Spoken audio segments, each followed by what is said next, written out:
If everybody could please stand, turn and face the east, and put 2 fingers up on the right, 5 on the left, and repeat after me. Allah. Allah. Father of the universe. Father of the universe.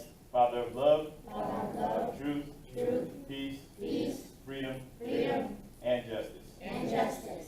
Allah is my protector. Allah is my protector. My guide, and my salvation. And my salvation. By night and by day. By night and by day. Through his holy prophet. Through his holy prophet. Through Ali. Through Ali. Amen. Amen. Okay, and we're going to go ahead and open with the Divine Constitution. You going to read that, baby? Okay. Salvation, Allah, Unity. The Moorish Science Temple of America. The Divine Constitution and Bylaws. Act 1. The Grand Sheikh and the Chairman of the Moorish Science Temple of America is empowered to make laws and enforce laws with the assistance of the Prophet and the Grand Body of the Moorish Science Temple of America. The Assistant Grand Sheikh is to assist the Grand Sheikh in all affairs if he lives according to love, truth, peace, freedom, and justice, and is known before the members of the Moorish Science Temple of America. Act 2. All meetings are to be open and closed promptly according to the Circle 7 and love, truth, peace, freedom, and justice. Friday is our holy day of rest because on a Friday the first man was formed in the flesh, and on a Friday the first man departed out of flesh and ascended unto his Father God Allah. For that cause, Friday is the holy day for all Muslims all over the world. Act 3. Love, truth, peace, freedom, and justice must be proclaimed and practiced by all members of the Moorish Science Temple of America. No member is to be put in danger or accuse falsely his brother or sister on any occasion at all that may harm his brother or sister because Allah is love. Act 4. All members must preserve these holy and divine laws, and all members must obey the laws of the government, because by being a Moorish American, you are a part and parcel of the government, and must live life accordingly. Act 5.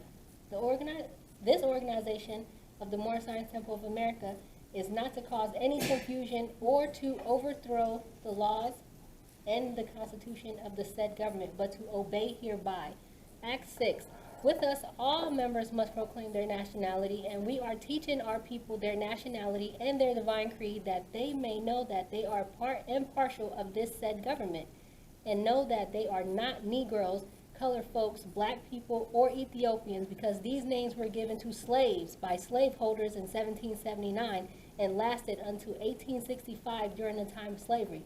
But this is a new era of time now, and all men must proclaim their free national name to be recognized by the government in which they live and the nations of the earth.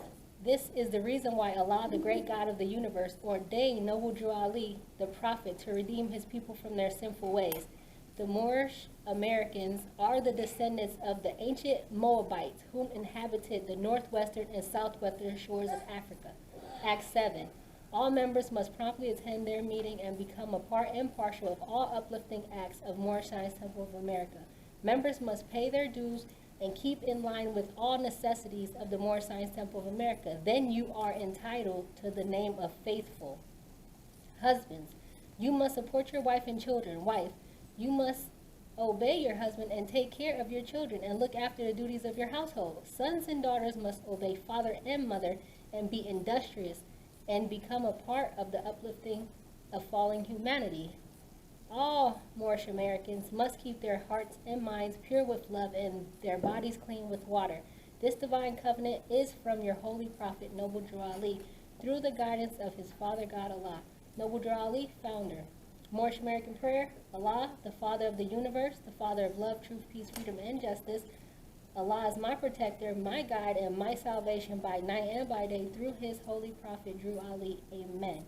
The Moorish Science Temple of America, Home Office of Noble Drew Ali, Home Office, Chicago, Illinois, U.S.A. Islam. Okay, so we want to announce that the meeting is officially open. First and foremost, we want to give praise to the Most High, Father of the universe, Allah. We always give honors to our holy and divine prophet, Noble Drew Ali, for bringing us our divine creed and teaching us to love instead of hate. We give honors to the forerunner to the prophet, Marcus Mosiah Garvey, for preparing the way for Noble Drew Ali to teach us our divine creed and nationality. We give honors to all Adepts, sheiks, and faithful Moors who make up the grand body of the Moorish Science Temple of America. We give honors to all Moors out there, whether they're in the temple or not. We give honors to the first appointed Supreme Grand Sheik of the Moorish Science Temple of America, and that's Brother E. Millie L. We give honors to the current Supreme Grand Sheik of the Moorish Science Temple of America, and that's Brother D. Bailey L. And honors to the Grand Council also of the Moorish Science Temple of America. And we're going to read from the Holy Quran, chapter 45 and chapter 46. If you don't have a copy, let me know. I can email it to you so that you can read along with us.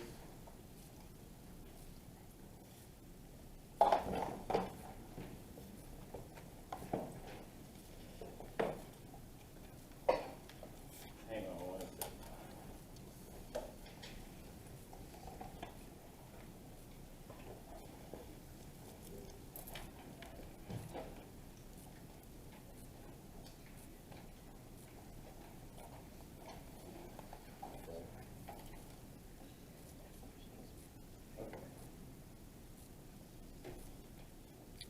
So if you have this copy Card. of the Quran, I think it's on page 56.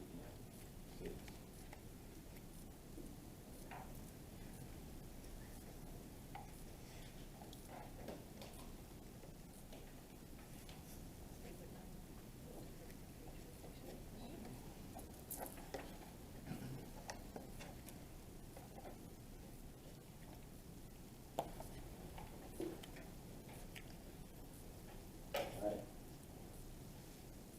Cool. Okay, we ready? If you have this, it's on page 56. This certain copy is on 6, chapter 45. The divine origin of the Asiatic nations. Okay. And so I'm going to start with verse 1. The fallen sons and daughters of the Asiatic nation of North America need to learn to love instead of hate, and to know of their higher self and lower self. This is the uniting of the Holy Quran of Mecca for teaching and instructing all Moorish Americans, etc. The key of civilization was and is in the hands of the Asiatic nations, the Moorish, who were the ancient Moabites and the founders of the holy city of Mecca. The Egyptians, who were the Hammatites and of direct descendants of Mizraim, the Arabians, the seeds of Hagar, Japanese and Chinese. The Hindus of India, the descendants of the ancient Canaanites, Hittites, and Moabites from the land of Canaan. The Asiatic nations and countries in North, South, and Central America. The Moorish Americans and Mexicans in North America. Brazilians, Argentinians, Chileans in South America. Colombians, Nicaraguans, and the natives of San Salvador and Central America. All of these are Muslims. The Turks are the true descendants of Hagar, who are the chief protectors of the Islamic creed of Mecca, beginning from Muhammad I, the founder of the Uniting of Islam, by the command of the great universal God Allah. Okay? And in here, this is, of course, he's explaining the divine origin of the Asiatic nations. Okay? But if you look up the term divine, right, that means of, from, or like God, or angelic, right? So he's explaining the divine origin of the Asiatic nations, and he's telling who the Asiatics are. And like, if you look at this country in North America, all of the people that he's explaining are Asiatics are referred to as what here? Black. One thing they call, not just black, but people of color, period. Because he's saying Japanese, Hindus, Minorities. Indians, people from Chile, all these places. All of these people here are called people of color, or minorities also, right? And in the world, looking at the whole, globally, worldwide, population-wise, of course, we're not the minority. But here, we're seen as a minority. And on one level, that's explained as people of European descent are the majority here, population-wise. But if you look at that legally, and you look at the term minority, you understand that someone who's classified as majority is competent legally. They're able to speak for themselves and do for themselves. And a minority, or a minor, which is actually means the same thing. you look in Black's Law's dictionary. Minor and minority obviously can't speak for themselves, right? So they can't really represent themselves. And in a lot of ways, we've been going about things wrong politically. We're not actually able to represent ourselves as a minority. We need someone to speak for us, okay? And that's one of the reasons why the prophet is coming and reestablishing the link to who we are and establishing nationhood. We can't be in the label that's been placed on us. So, all right. And if you look at the next chapter, where 46, he's discussing the beginnings of Christianity. All right, I'm going to read a little bit from this. Verse 1, the foundation of Christianity began in Rome. The Romans founded the first church, of whom crucified Jesus of Nazareth, were seeking to redeem his people from under the Roman yoke and law. Jesus himself was of the true blood, of the ancient Canaanites and Moabites and the inhabitants of Africa, seeking to redeem his people in those days from the pressure of the pale-skinned nations of Europe. Rome crucified him according to their law.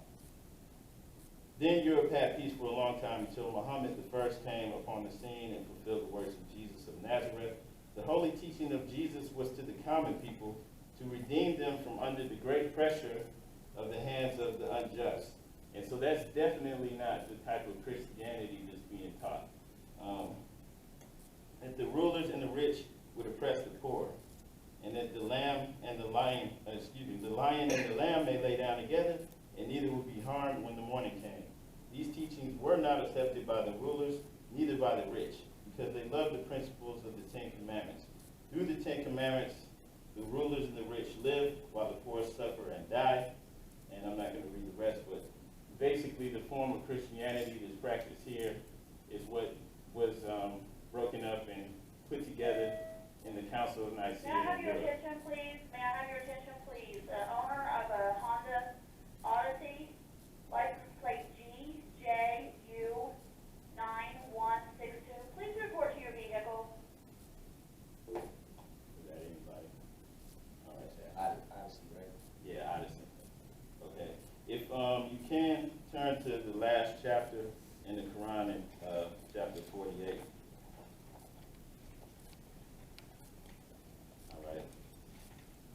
And this is the end of time and the fulfilling of the prophecies. I'm going to skip down to verse 7 and 8.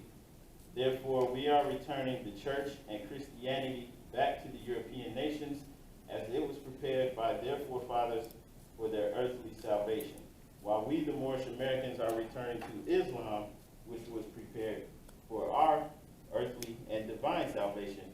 And that's why I was breaking down just the definition of divine. So we know from what the Prophet Noble Drew Ali said that Christianity was prepared for the Europeans' earthly salvation, so that they could conduct themselves in a civilized manner, have rules and regiments to keep at least some of them from going too far. But as far as Islam for us, is prepared for our earthly and divine salvation. Divine meaning of God, or angelic, of or like God. And then when you go back to the divine origin of the Asiatic nations, okay, in 45, and he's describing who the Asiatic nations are. We know these are the people that here are referred to as minorities, people of color. But we're also told that they have a divine origin, or a divine nation, okay? So we have a divine origin, and Islam is prepared to return us to our ways, okay? And if you look at, hang on one second, sorry. If you look at another chapter in here, 47, right, that's on the very next page, 58. If you go down to verse 6, okay, and this is Egypt, capital empire of the dominion of Africa, all right. The prophet says the Moabites, this is verse 6, the Moabites from the land of Moab, who received from permission from the pharaohs of Egypt to settle and inhabit West Africa. They were the founders and are the true possessors of the present Moroccan Empire, with their Canaanite, Hittite, and Amorite brethren who sojourned from the land of Canaan seeking new homes.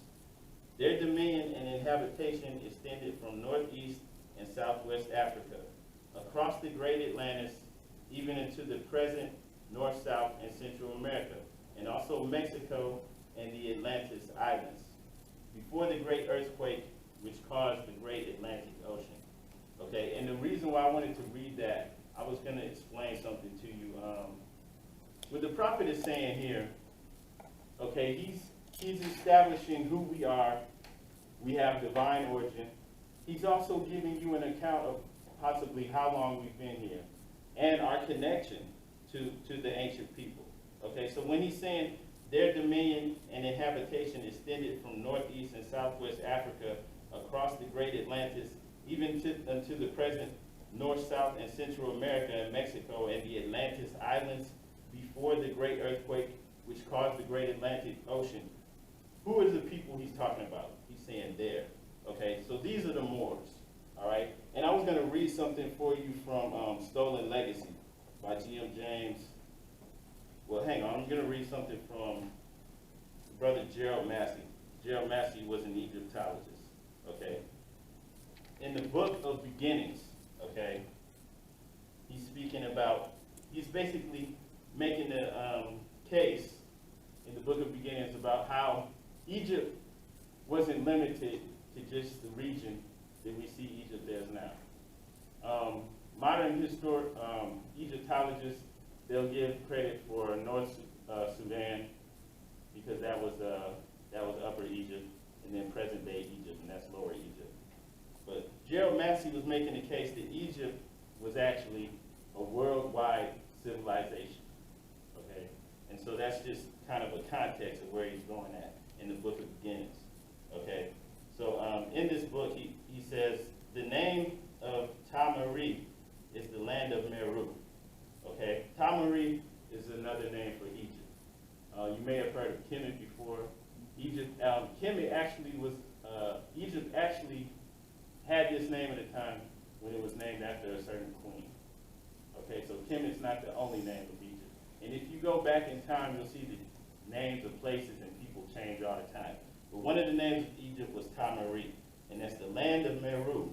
Whence Meru and the ancient Meroe was once the capital of two Egypts under this name. The first and lower were north and south, but the Maori, and you may have heard of that, Maori people in New Zealand area.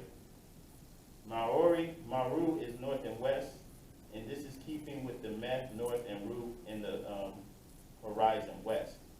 Okay? Thus, we have a Maori for the country northwestern Africa, answering to the Maori name in the northwest is Maru. And the name for a land lying northwest of the African center,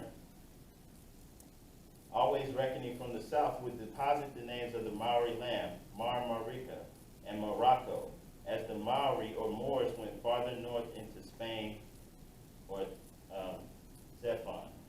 Okay? From this and other data drawn the inference that the Maori people were self-named as the immigrants who came from the northwest, one name of which was Maru, Egyptian Meru, Meroe, or Meru. So Tamari was the land of the Moors, or Meru. In Egypt, wouldn't have had vowels and consonants, just consonants. So the vowels could be flipped around. So you would just have T-M-R. So Tamaru was the land of the Moors. And in this case, he's making the case how even as far as New Zealand with the Maori people, that name would have been an ancient name that they kept from coming from Egypt, okay? And so Egypt was worldwide. And back to in the chapter 47, where it's saying their dominion and habitation spread across northwest, south, west Africa, across the great Atlantis, even to the present North, South, Central America, before the great earthquake which caused the Atlantic Ocean. This is what the prophet is saying. Now, in Stolen Legacy from G.M. James, I'm going to read a portion here for you too as well.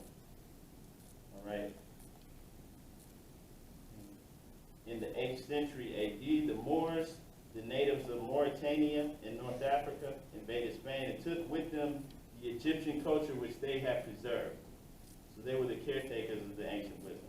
Knowledge in the ancient days centralized belonged to a common parent system, the wisdom, teachings, or mysteries of Egypt. Okay, and so all religions, everything is a derivative coming out of the ancient teachings, what they would have called the mystery schools. So during their occupation of Spain, the Moors displayed considerable credit, the grandeur of Africa, culture, and civilization. In addition, the Moors kept up constant contact with Mother Egypt, right? Where they had established caliphates, not only at Baghdad and Cordoba, but also in Cairo and Egypt.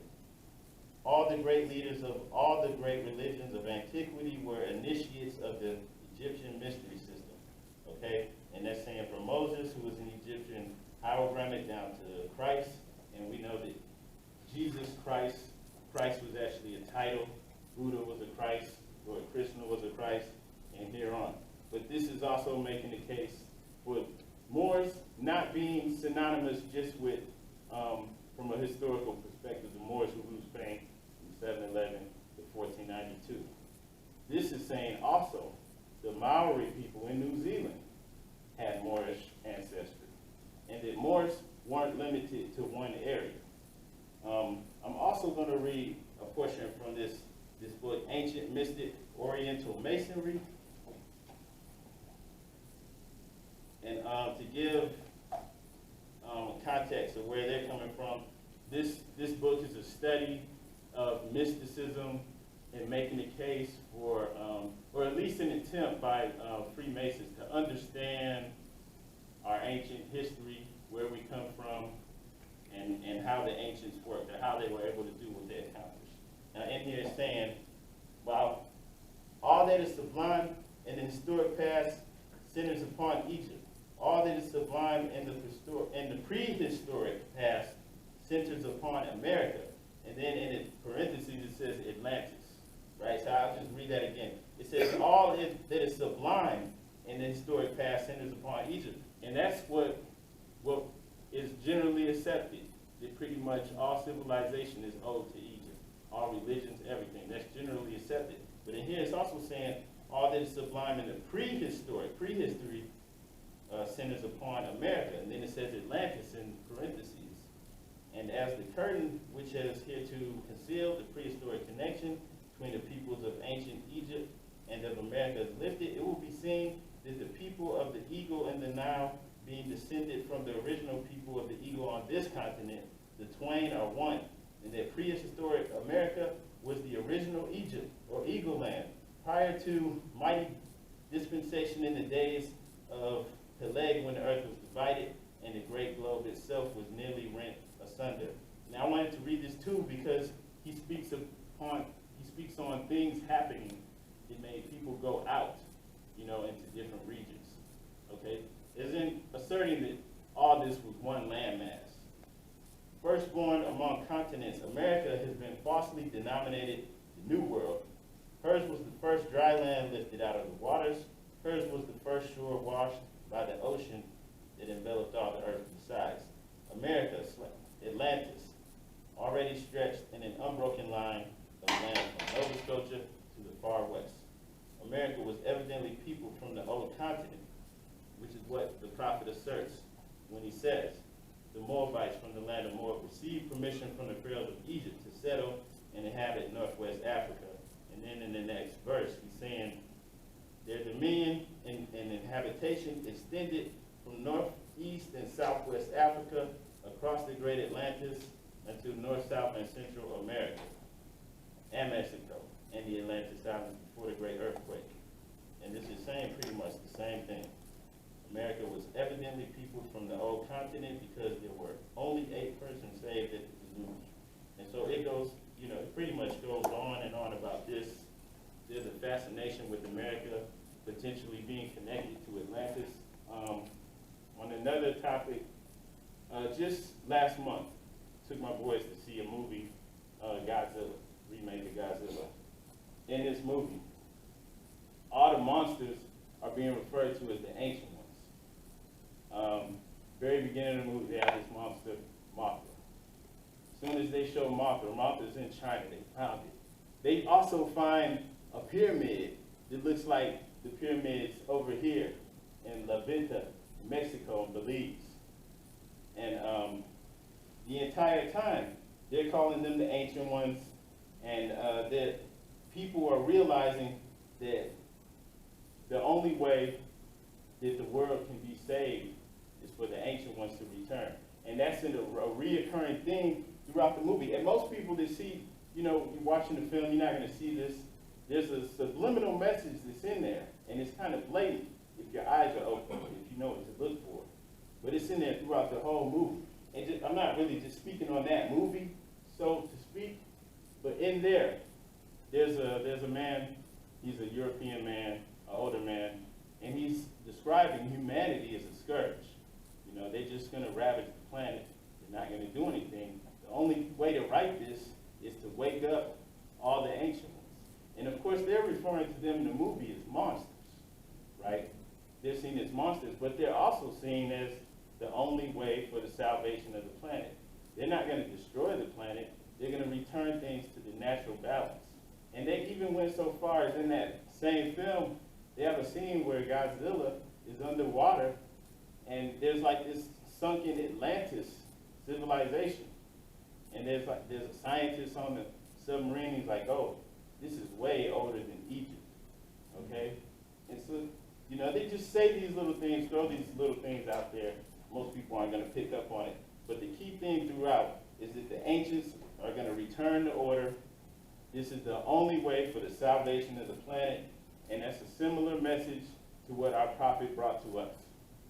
And so that's why in the Moorish Temple of America, what the prophet Noble Drew Ali established, we're returning to our ancient ways, our ancient and divine creed, returning to the ways of our forefathers, okay? And that is the only salvation, not only for America, but for the entire planet, for humanity as a whole. And that's what we're doing, okay? And so, just with that, with Godzilla, it's not just in that, it's in a lot of movies. You'll see that theme reoccurring. It's always about the dark ancient ones rising back up. And usually they're seen as the bad guys or some type of monster, some type of force. But it's always something that's inevitable and out of control, okay?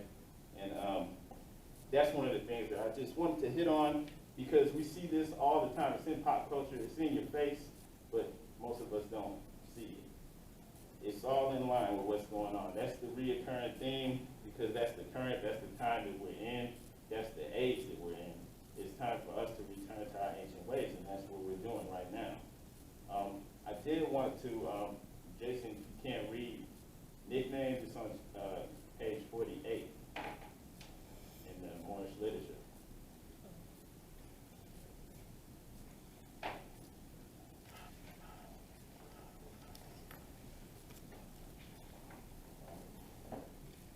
Nickname. When the forefathers of the Moorish Americans were first brought to this nation, they had a nation and a name, a nationality and a name. But in order to separate them from the achievements of their fathers, a name was given them which had no connection whatever with the founders of civilization. They were nicknamed Negro. Today in this nation, there are no such thing as Negroes in this sense that they are called. Just why so many of the intelligent Americans who come to cling to this nickname is so hard to understand. If you look in some dictionaries, you will see that the word Negro means a sly person, a coon. If this is not an insult to the illustrious history of the nation, there can never be one given. Just as they have saddled on the Moorish Americans the name Negro, they have also given him a religion. Hey, can you pause right there? Can you read that again? What you were saying about an insult to the illustrious history? Just those two sentences. If you look in some dictionaries, you will see the word Negro means sly person, a coon. If this is not an insult to the illustrious history of the nation, there can never be one given. Just as they saddled on the Moorish American and named Negro, they have also given him a religion. You want me to stop?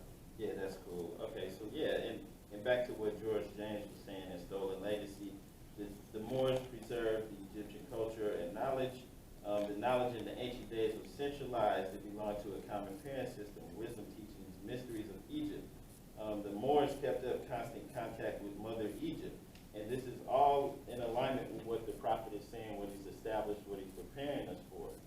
Okay? We're returning to our ancient and divine ways to still wear a label that's been placed on us by colonizers, which would be updated to black or African American. We don't call ourselves Negro or colored anymore, right? But we know that, our people may have Negro on your birth certificate, and then 30 years later, or 20 years later, it says colored, and that's the accepted term. And then it's, black, and now it's African American. We can't continue to go along with that. That is an insult to the illustrious history that we have, okay? And that this was a worldwide culture, okay? We're all Moors. It's time for us to return to our divine way. So go ahead and finish reading. I'm sorry. Just as they have settled on the Moorish Americans the name Negro, they have also given him a religion that was made to enslave him and stop his progress. It is the duty of every man who lives to redeem the name of his forefathers, not to be herded into the masses of weaklings. Stop referring to yourself as Negro, colored, black, for you are neither. If you are a man, American citizen, speak up for yourself, or it will never be done. As long as you wear the clothes of another, or live in the house of another, or depend on another in any manner, you are truly a slave to them. If you would be free indeed, you must seek the truth. You must know the truth of your nationality and the name of your people. You must not be a coward and deny yourself the personal rights that belong to every man. Islam. So definitely we can't continue to go along with this to allow other people to rule over us, to control us, and we need to define who we are. Did anybody have any questions about anything that I'm speaking on? Anything to ask, or even if it's just about Moorish science in general, Moorish nationality. Go ahead. The concept, I think, that most people struggle with when you look at the map today, we've all been programmed by the colonists cutting up what we call Africa before the earthquake. That's the key. If we had old maps to see the land masses together, you could see how the Moorish Empire was, from east to west. So I think that's, we're visual today, a lot of young people trying to understand that.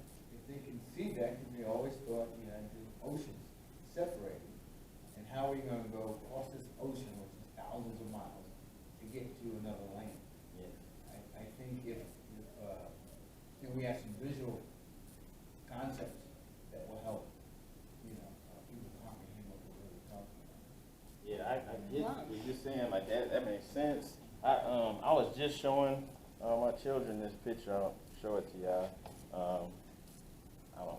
Hopefully this is big enough. Can y'all see this? Has anybody seen that before though, with the Easter Island heads? Where, they have this red headdress on, okay? And it doesn't matter what name, some Europeans given to it. Like, you weren't here, you weren't there when they created that. So, from my perspective, that's a fest. And maybe, Easter Island, which is what it's called now, wasn't in that present position, in that position. Wasn't Easter Island also called Turtle Island? Yeah, Depending on the time frame. Yeah. So, all of this stuff is changed up. And there was something else that I had read a while ago. There's a book called Queen Mu and the Egyptian Sphinx.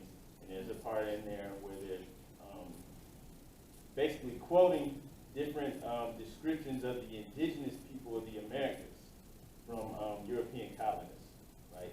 And so there was someone from Spain, and I don't remember the name or anything, but he's describing the royal headdress of the Peruvians. I don't know if they were Incans or what, but they were in that area in Peru, and they called it a yantu. That's what they called it in Peru, and it was fine crimson wool with a tassel on it, right? And this was worn by the nobility, okay, by the royal class, all right? And so in my, understanding it's red with the tassel, that's a fez. And that was being worn here in the Americas, okay? And so you have many cases where the indigenous people were wearing turbans, and that's even been painted, by the people who saw them and witnessed them, okay? So this was all occurring over here, and as the brother said, it's hard for us to imagine because we're thinking you have all these great distances to travel, but all the continents used to fit together like a jigsaw puzzle, okay? So this has been going on for a long And time. things like, if you look in like National Geographic and stuff like history books, they talk about a Pangea, that's what they call it, where all the land was one.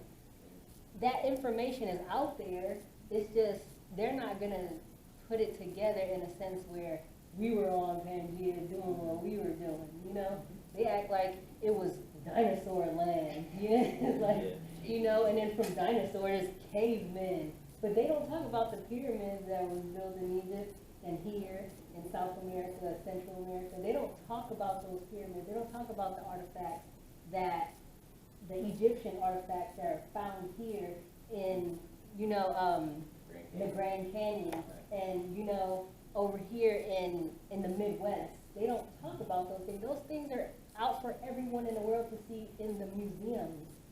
They don't teach us that stuff in school or anything. It's up to us to put ourselves in these perspectives where we were here, we were there, we were everywhere, and we were one people, we were doing business with each other.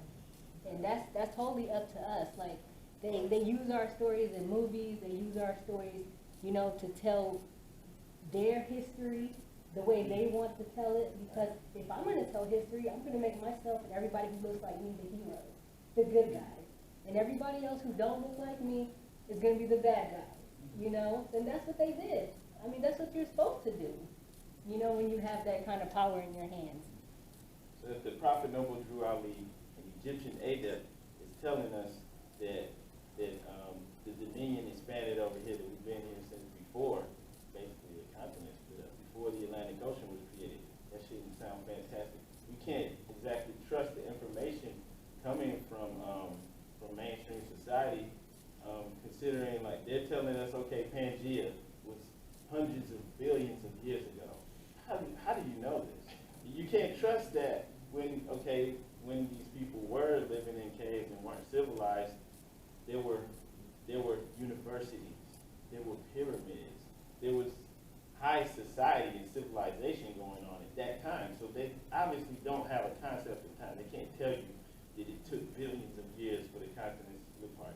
For all we know, it happened, over a period of a few years, 20 years, 100 years, or just a cataclysm.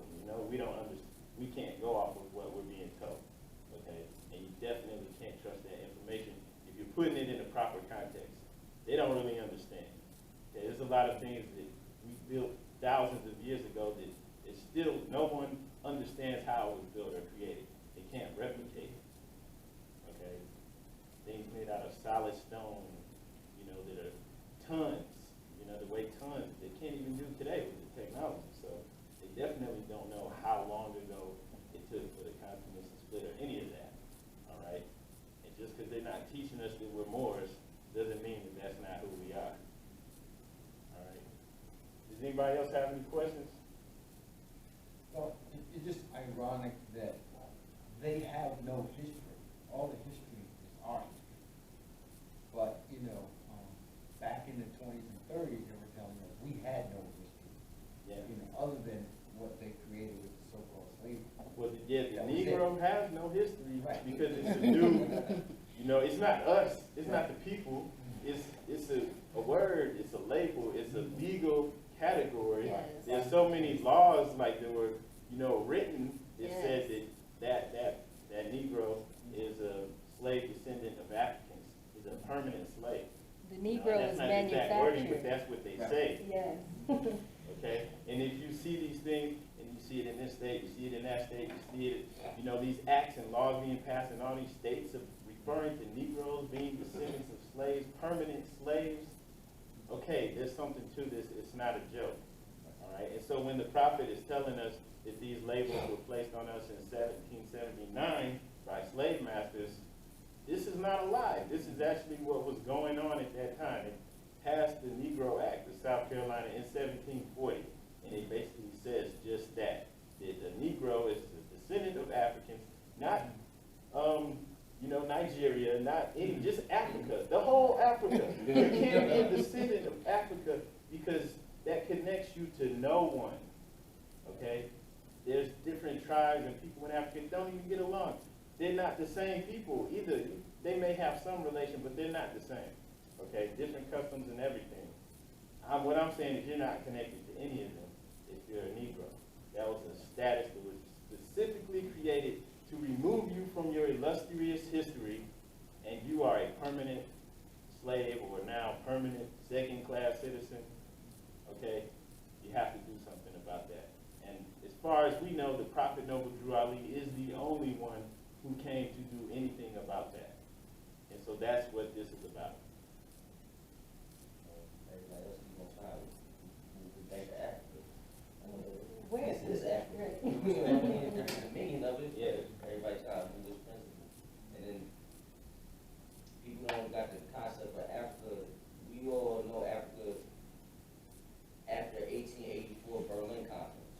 You know what I mean? Like when the country was created, that was never there. And then when you go look at just ancient Morocco, you look up for yourself, just the area that it extended from the top with North Africa all the way down to the Malian area and stuff like that, and then extended across the Atlantis. So you can't, it's, you know.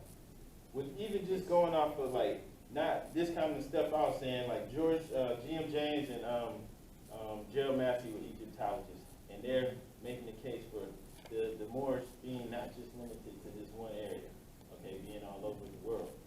Even if you discount all that, you just go off of just what we can learn from just mainstream history. The Moorish kingdom wasn't just in Morocco, present-day Morocco. You had Tunis, Libya, Algiers, all of that, okay, Egypt, and Spain, okay? But it also expanded because you have Moros in the Philippines. For a while, that was an Islamic nation, okay? And even there, they're having a consciousness arising there where the president in the Philippines was saying, we're not Philippines, we're not named after, we don't want to go after St. Philip. I mean, not St. Philip, but King Philip, you know? We're Moros, okay? So even from that aspect, it was occurring all over the place. It wasn't limited to one area, okay? There's a concept that it's going around, and I think there's a bill that the current president signed about 400 years of slavery. I'm still trying to quantify that 400 years Yeah. of slavery. Since America is not 400 Yeah. years old, Yeah. what are they talking about? Yeah, that That's makes no another sense. story. Yeah, like we lived in Brazil for 5 years, and Brazil was actually, when the Portuguese came over in the 1400s, okay? So you could say, like, if you were from Brazil, maybe they could possibly make that, you know, make that claim that, you know, 400 years of slavery, because you're looking at 1400s, you know, on up to the 1800s. But the United States of America, right, 1775, 1776, 74 somewhere. right? Okay, so where is that coming from? All right, and even in that time period, you know, what was going on from the 1400s on up through the 1800s? We don't get this because it's like it's blacked out. It's hidden, but it's actually there. You can go and research it if you know what to look for. But what was actually occurring was all the European powers were paying tribute to the various Barbary states, right? The various Moorish powers. So, for example, I'll just give you an example. Say Germany, say the U.S. colonies and England, they would all be paying Tunis, Algiers, Tripoli, they're paying Libya, they're paying various Moroccan states just so that they can trade, okay, so that they can come over here where we're at right now. They're paying them all. And this is occurring, and they're not just paying one at a time, they're getting hit up by all of them. So they're paying all of these people, hundreds of thousands of dollars in gold, and they're paying them all just so that they can travel the seas and do trade. And this is occurring in the 1500s, 1600s, 1700s, 1800s, while we were supposed to be, meager, lowly slaves, okay? So there's a lot that's being covered up, all right? There's way more to this than meets the eye, all right? The only way that 400 years concept could be established, and I read H.R. 36, the Yeah. president signed. I didn't see the beginning date or the ending date. Yeah. Is that when the Asiatic people were controlling Europeans, and we had them as slaves. Yeah. So they're combining their slavery, which they were enslaved by Britain, because when they came over here, they still were under the British control, and we had control of them up till 1865. But when you put the numbers in, it's not 400 based on real facts. Yeah. It's concepts. So it's mainly about the denationalization of our people, and that's where the trickery and things started to come in. There's a book by this brother named Jack D. Forbes. He was a Native American. He was a scholar, and he wrote one book called Afro-Americans in the Far West, and it was a handbook for teachers to teach in schools. But I have not seen any of the information that he spoke about in there, and I've never encountered that in the educational system, because he basically goes in and makes the case how people that look like us have been living in this area for time immemorial. Okay, and he says it in a way that he doesn't just come right out and say it, but he says it in a way that he's good. He could keep his tenure. He was a professor. But one of the things that he shows in there, I forget the exact islands, but it was in the Caribbean, and there was a European general who was from England, and they sent him in there to that area because they were having problems with the indigenous. And when he arrived, they described, from his own quotations, I should get the quotes and give them to you, but from his own quotations, he described the indigenous people as Black Caribs. And he was saying there were 3,000 of them on one island, right? And as soon as he gets there, he's like, well, they're keeping, in his own words, he says they keep the customs, language, traditions of the indigenous tribes, right? The natives, Indians, whatever you want to call them. They are the Caribbean Indians. They are, right? Because they're living and carrying on the tradition and language. But as soon as he got there, he started calling them Negroes, right? He's like, but they're Negroes, so they can't be the indigenous. Right. And this is literally what he's saying in his own words. And they started to, they used that to break them up, and they started shipping them out to other places, okay? And so this is something that was occurring over here all over the place. But that is on paper. That's actually recorded in history, even though they don't teach us that. They have this in many cases where they came, they encountered the people, and they're like, okay, you're a Negro, okay?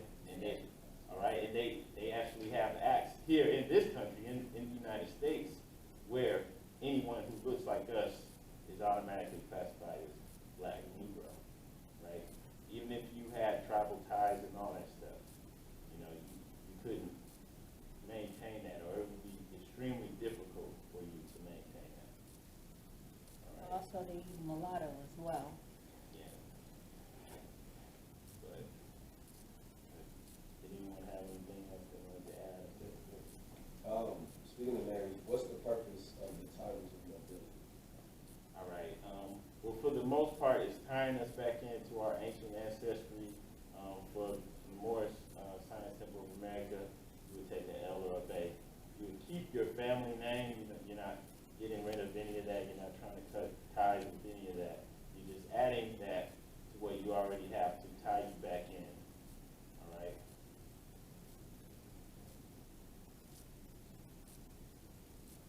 it's just simple as adding an L or they to your name.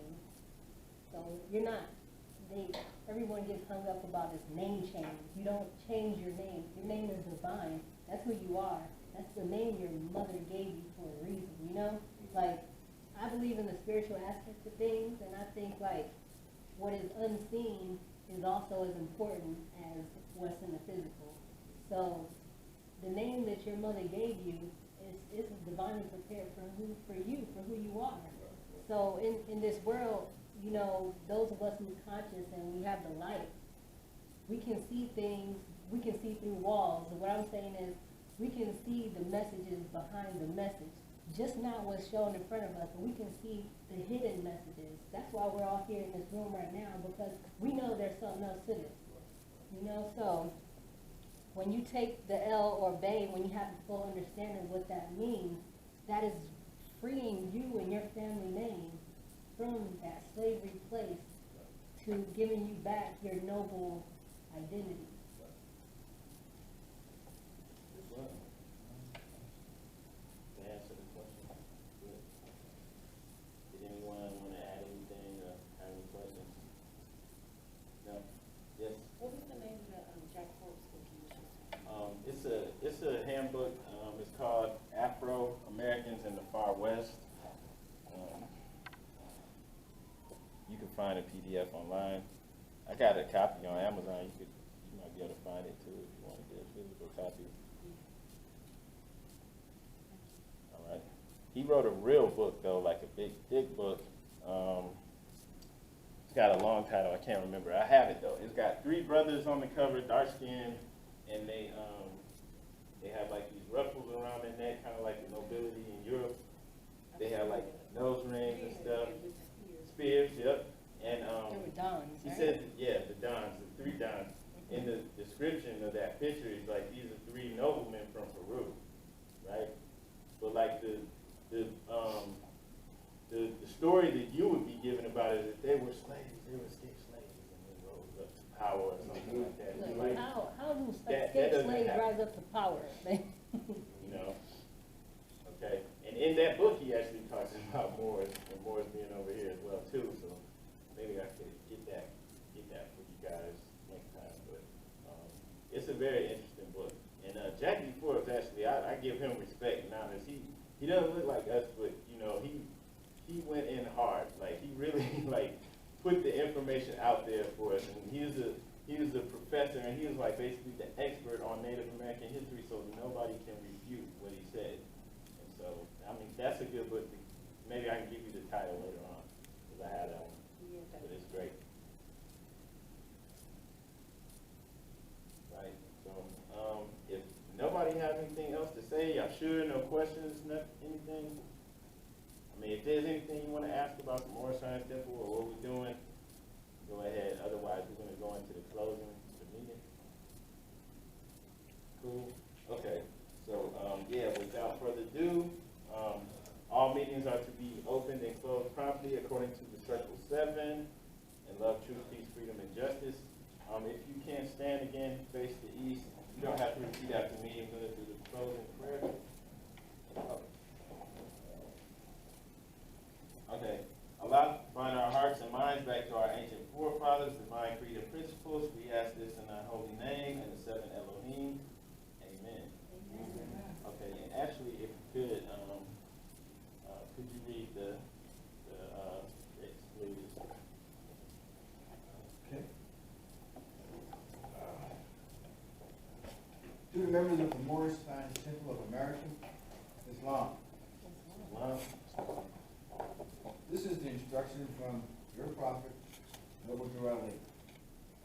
Be faithful unto your national creed, that you will be blessed for the good deeds, and you will sow in his flesh. Allah is the one that judges the world, and his judgment is now on, but the weak can comprehend it not. The end time is drawing near. So says Allah to the divine prophet, I know the world.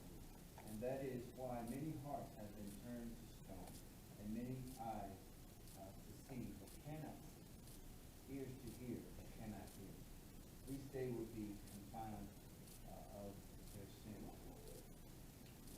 There are trying hours now, dear Moors, and every evil spirit is moving, and they are trying every weak mind to overthrow and drag out the true foundation that has been laid, and to cause confusion in the mind of the ones that do believe. But if you have the love, truth of Allah and the spirit of our forefathers, you fear not what you hear or see, but will sacrifice the utmost for the very life to protect our movement and our profit. Watch your enemies, dear Moors. Your enemies are the ones who speak against your prophet and ridicule him to the very lowest of the ones who speak against the divine and national principles of the temples. Act accordingly, and Allah will bless you for the good work. Peace to the divine prophet, Lord of Allah. Thank you, Lord. I'm glad to know that I have a few faithful Moors among you, and I desire for them to know the truth and the divine faith. There is a host of jealousy about you, and a movement now by the same people of our side of the nation that claim that I was only a joke and unreal. But now, since they have found out from the government officials and the nations of the earth that this is the only sole foundation, that all Asiatic must depend upon for their earthly salvation as American citizens. They are working every scheme that they can to disqualify you, so they may take charge of the situation. I have notified all these things to you long ago in the past. It is through the faithful Moors that contribute to the movement and uplifting funds, the ones that pay their divine respect to me, and the movement will be remembered. That is why I am calling upon all faithful Moors to increase their faithfulness to me, your prophet, and the divine Moorish movement. I need finance and I need it badly. Never before have I needed finance so badly as I do at present, so I can shut aside the discord that is facing the nation. It all comes through jealousy because of my fame and nobility. The nations of the world will not recognize the movement without I, the prophet, being there. It has been proven by my works that I have been shown you the gospel. Prophet, my God.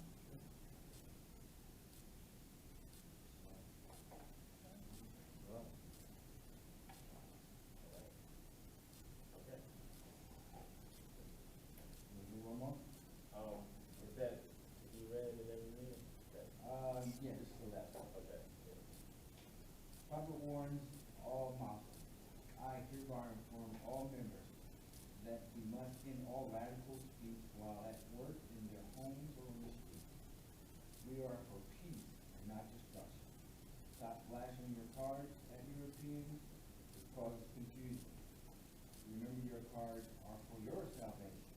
Failure to obey these orders will be of severe consequences. We are for love, truth, peace, freedom, and justice. And when these principles are violated, justice must then take its course. Every member or group members who hold malicious feelings towards the temple or the prophet and must obey the laws as laid down by their prophet. If they lose confidence in their prophet, they should turn in their cards and buttons and cease wearing their turbans and feathers and return to the state where I, the prophet, found you. This is a holy and divine movement founded by the prophet and overdwelling. And if the prophet is not right, the temple is not right. The prophet, therefore, is sending out a divine plea to all Moorish people that they do their part in protecting their prophet and the temple.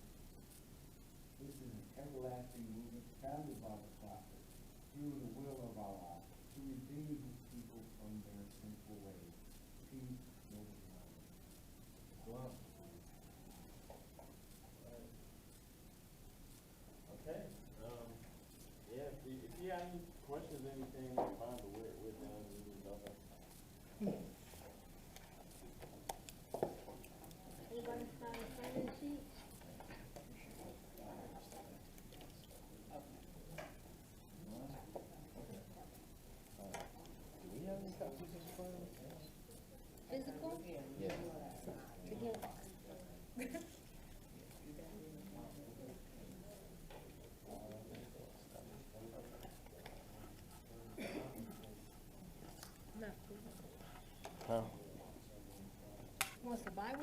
Yeah.